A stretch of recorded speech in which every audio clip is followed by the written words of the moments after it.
តាមពិតមុនគេស្គាល់ច្រើនជា Ringer ស៊ីឡាមធ្លាប់ធ្វើការងារនេះក្បែរ10ឆ្នាំមកហើយ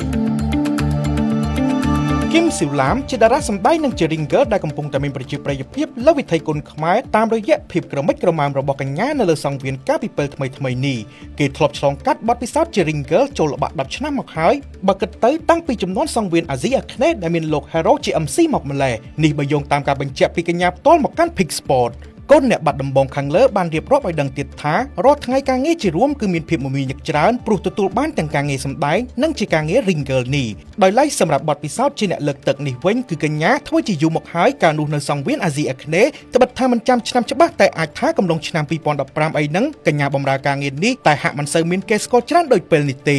បច្ចុប្បន្នកញ្ញាមានបងប្អូនស្វាគមន៍យ៉ាងច្រើននិងទទួលបានការគាំទ្រច្រើនពិសេសនៅក្នុងមួយរយៈចុងក្រោយដែលលើកទឹកនៅសង្វៀនថោននេះតែម្ដងកញ្ញាវ័យ29ឆ្នាំខាងលើលើកឡើងទៀតថារាល់ពេលទៅលើកទឹកម្ដងបច្ចុប្បន្នហាក់មានអារម្មណ៍សប្បាយនិងបាត់ stress មួយផ្នែកពីព្រោះមានអារម្មណ៍ថាសប្បាយចិត្តនិងមើលទៅមានភាពសប្បាយរីករាយមួយវិញទៀតមានបងប្អូនចូលរួមលេងសប្បាយច្រើនធ្វើឲ្យការងារនេះចិត្តតែស្រឡាញ់ខ្លាំងឡើងស៊ីវឡាមបានចូលខ្លួនមកប្រឡូកសិល្បៈកំឡុងឆ្នាំ2013-2014សម្រាប់ការងារនេះដែលតាក់ទងនៅផ្នែកអ្នកលើកទឹកឬ Ringer នេះនៅសង្វៀនអាស៊ីអាគ្នេយ៍ស៊ីវឡាមបានបញ្ជាក់ទៀតថាធ្វើការបានប្រហែល 4 ទៅ 5 ឆ្នាំដែរក្រោយមកក៏ធ្លាប់លើកទឹកនៅសង្វៀនផ្សេងៗជាច្រើនដូចជានៅតូតូកូនិងនៅថោនជាដើម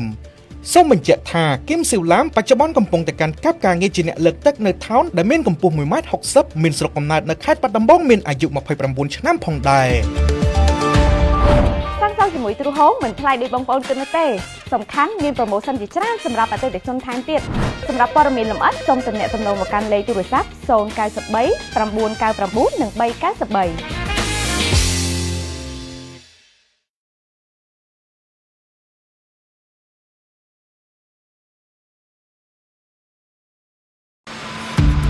តាមពិតមុនគេស្គាល់ច្រើនជា Ringer ស៊ីឡាមធ្លាប់ធ្វើការងារនេះក្បែរ10ឆ្នាំមកហើយ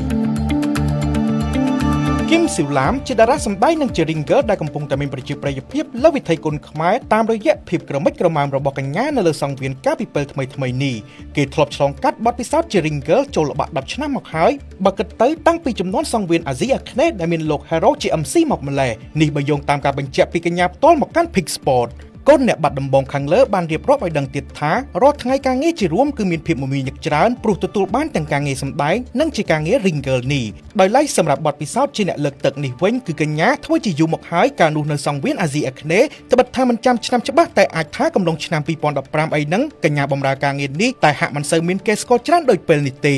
បច្ចុប្បន្នកញ្ញាមានបងប្អូនស្វាគមន៍យ៉ាងច្រើននិងទទួលបានការគាំទ្រច្រើនពិសេសនៅក្នុងមួយរយៈចុងក្រោយដែលលើកទឹកនៅសង្វៀនថោននេះតែម្ដង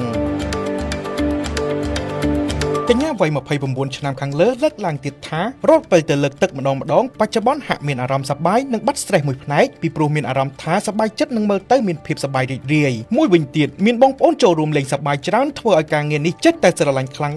ឡើង